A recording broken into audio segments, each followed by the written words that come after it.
ओम नमः शिवाय। सभी श्रोताओं और दर्शकों को मेरा नमस्कार। आप सभी का स्वागत है हमारे YouTube चैनल कहानी टॉकीज पर। तो आइए आज इस वीडियो में मैं आपको वैद्यनाथ ज्योतिर्लिंग के बारे में जानकारी दूंगी। अगर आपके पास समय है और आपकी इच्छा हो तो इससे पूर्व के ज्योतिर्लिंग के बारे में जानकारी हमारे YouTube चैनल कहानी टॉकीज पर अपलोड किए गए हैं। आप हमारे चैनल पर जाकर सुन सकते हैं। तो आइए आरंभ करते हैं। वैद्यनाथ ज्योतिर्लिंग झारखंड राज्य के संथाल परगना के पास स्थित है। यदि हम शिव पुराण की माने तो इसे भगवान शिव के इस पावन धाम को चिता भूमि कहा जाता है। भगवान वैद्यनाथ ज्योतिर्लिंग को रावण की भक्ति का प्रतीक भी माना जाता है और यह ज्योतिर्लिंग अपने भक्तों की कामनाओं को पूरा करने और उन्हें रोग मुक्त बनाने के लिए प्रसिद्ध है। तो आज की इस वीडियो में जानेंगे वैद्यनाथ धाम ज्योतिर्लिंग मंदिर का महत्व और कथा का रहस्य, जो इस प्रकार है। श्री वैद्यनाथ धाम ज्योतिर्लिंग मंदिर हिंदुओं का प्रमुख एवं प्रसिद्ध मंदिर है। इस मंदिर में भगवान शिव की आराधना बाबा वैद्यनाथ के रूप में की जाती है। यह मंदिर भारत के झारखंड राज्य के देवघर पर स्थित है। सिद्ध पीठ होने की वजह से यहाँ भक्तों की मुरादें जल्दी पूरी होती है, इसलिए इस ज्योतिर्लिंग को कामना लिंग भी कहते हैं। भारतीय पुराणों के अनुसार लोक कल्याण एवं प्रकृति कल्याण के लिए भगवान शिव 12 जगहों पर प्रकट हुए और लिंग के रूप में विराजमान हुए। उन 12 ज्योतिर्लिंगों में से एक वैद्यनाथ ज्योतिर्लिंग भी है, जो 9वां प्रमुख ज्योतिर्लिंग के रूप में पूजा जाता है। भारत में वैद्यनाथ नाम से 3 मंदिर स्थित है। एक झारखंड के देवगढ़ जिले में स्थित है, दूसरा महाराष्ट्र स्थित है और तीसरा हिमाचल प्रदेश में स्थित है। वैद्यनाथ मंदिर विवादित बना हुआ है। शिव पुराण के अनुसार वैद्यनाथ ज्योतिर्लिंग की स्थापना महादेव के परम भक्त महापराक्रमी राक्षस राज रावण ने की थी।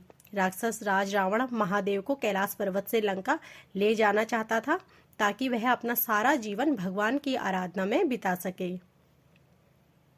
देवघर को देवी देवताओं का घर कहा जाता है। यहाँ हर साल सावन में बहुत बड़ा श्रावणी मेला लगता है और यहाँ लाखों शिव भक्तों एवं कांवड़ियों की भीड़ सुल्तानगंज से गंगा जल भरकर 108 किलोमीटर पैदल यात्रा करके भगवान शिव को जल अर्पित करते हैं।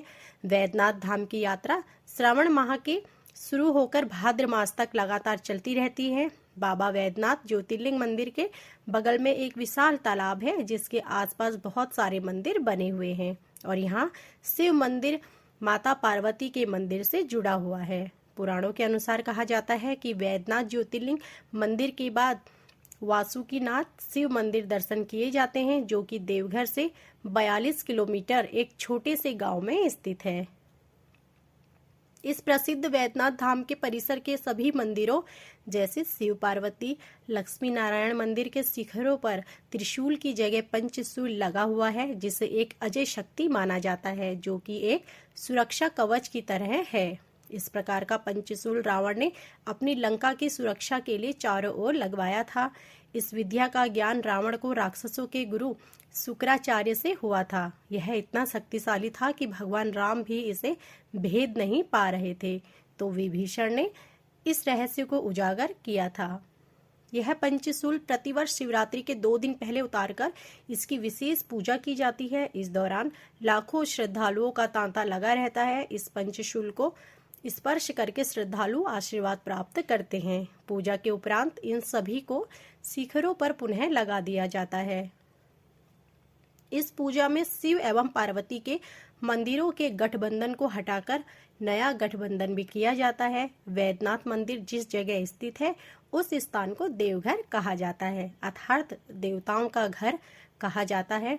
देवघर में बाबा भोलेनाथ का पवित्र एवं भव्य मंदिर स्थित है। यहाँ पर हर साल सावन के महीने में श्रावण मेला लगता है, जिसमें लाखों श्रद्धालु बोल बम का जयकारा लगाते हुए दर्शन को आते हैं। यह सभी श्रद्धालु अत्यंत कठिन पैदल यात्रा कर सुल्तानगंज से पवित्र गंगा जल लेकर बाबा को चढ़ाते हैं।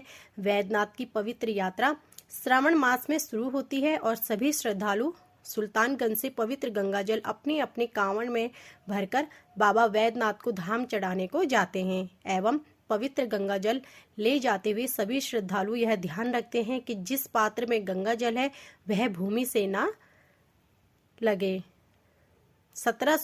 57 प्लासी के युद्ध के बाद ईस्ट इंडिया कंपनी के अधिकारियों का ध्यान इस मंदिर पर पड़ा। एक अंग्रेजी अधिकारी किंटिंग ने अपने कुछ आदमियों को मंदिर का शासन प्रबंध देखने के लिए भेजा। अंग्रेजी कलेक्टर मिनिस्टर किटिंग 1788 में स्वयं बाबा धाम आए और उन्होंने पुजारी के प्रत्यक्ष हस्तक्षेप को जबरदस्ती बलपूर्वक बंद करवा दिया। मंदिर की सभी नियंत्रण की जिम्मेदारी सर्वोच्च पुजारी को सौंप दी। राक्षस राज रावण एक समय कैलाश पर्वत पर भगवान शिव की भक्ति भाव से आराधना कर रहा था। बहुत दिनों तक आराधना करने पर जब भगवान शिव नहीं प्रसन्न हुए, तब वह पुनः दूसरी विधि से तप साधना करने लगा। हिमालय पर्वत से दक्षिण की ओर वृक्षों से भरे जंगल में पृथ्वी को खोदकर एक गड्ढा तैयार किया।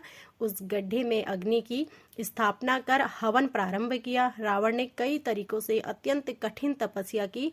इतनी कठोर तपस्या से भी भगवान शिव प्रसन्न नहीं हुए। कठिन तपस्या से जब रावण को सिद्धि नहीं प्राप्त हुई, तब रावण अपना एक एक सिर काटकर शिव की पूजा करने लगा। शास्त्र विधि सेवा पूजा करता और उसके बाद अपना एक सिर काटकर भगवान को समर्पित करता। इस प्रकार उसने अपने 9 मस्तक काट डाले। तब वह अपना अंतिम मस्तक काटने ही वाला था, तभी भगवान शिव उस पर प्रसन्न होकर प्रकट हुए और साक्षात प्रकट होते ही रावण के पूर्वता मस्तक जोड़ दिए। भगवान ने राक्षस राज रावण को बाला पर पराक्रम प्रदान किया। भगवान शिव का प्रसाद करके नतमस्तक होकर विनम्र भाव से हाथ जोड़कर कहा, देवेश्वर, आप मुझ पर प्रसन्न हुए, मैं आपको लंका ले जाना चाहता हूँ, मेरी मनोरथ सिद्ध कीजिए। रावण के इस कथन को सुनकर भगवान शिव असमंजस में पड़ गए और कहा, राक्षस राज, तुम मेरे इस उत्तम लिंग को भक्ति भाव पूर्वक अपनी राजधानी ले जाओ, किंतु ध्यान रखना, रास्ते में इसे पृथ्वी पर रखोगे तो यह वहीं आंचल हो जाएगा। भगवान शिव द्वारा ऐसा कहने पर राक्षस राज रावण ने स्वीकार कर लिया और उस शिवलिंग को लेकर अपनी राजनीति और चल दिया। भगवान शिव की माया शक्ति के प्रभाव से रास्ते में जाते समय उसे मूत्रोत्सर्ग की प्रबल इच्छा हुई। तब शिवलिंग को एक ग्वाल के हाथ में पकड़ाकर स्वयं लघु शंका करने चला गया। एक मुहूर्त बीतने के बाद शिवलिंग के भार से पीड़ित उस ग्वाल ने शिवलिंग पृथ्वी पर रख दिया। पृथ्वी पर शिवलिंग रखते ही वह वहीं स्थिर हो गया।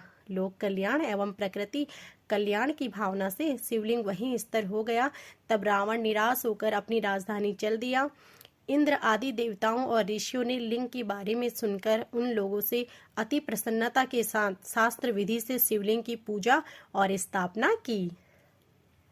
इस प्रकार रावण द्वारा किए गए जाने वाली तपस्या के फलस्वरूप श्री वैद्यनाथ ज्योतिर्लिंग का निर्माण हुआ, जिसे देवताओं ने स्वयं प्रतिष्ठित कर पूजन किया। जो मनुष्य श्रद्धा पूर्वक भगवान श्री वैद्यनाथ जी का अभिषेक करता है, उसका शारीरिक और मानसिक रोग अति शीघ्र नष्ट हो जाता है। इसलिए श्री वैद्यनाथ धाम में लाखों की संख्या में दर्शनार्थियों की भीड़ दिखाई देती है।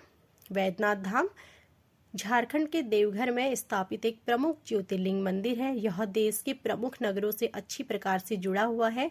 यहाँ आप रेल मार्ग, हवाई मार्ग एवं सड़क मार्ग से आसानी से पहुंचा जा सकता है। यहाँ का निकटतम हवाई अड्डा लोकनायक जयप्रकाश पटना से 274 किलोमीटर की दूरी पर है और निकटतम रेलवे स्टेशन जैसीडीह जंक्शन केवल 7 किलोमीटर की दूरी पर ही है, जो कि देश के प्रमुख शहरों से जुड़ा हुआ है।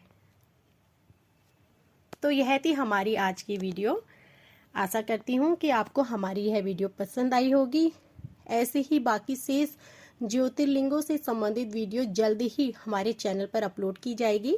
ज्योतिर्लिंगों के विषय में विस्तार पूर्वक जानकारी प्राप्त करने के लिए हमारे चैनल कहानी टॉकीज को आज ही सब्सक्राइब करें, हमारी वीडियो को लाइक करें और बेल आइकन दबाएं, जिससे कि हमारी वीडियो प्रसारित होते ही आपको जानकारी मिल सके।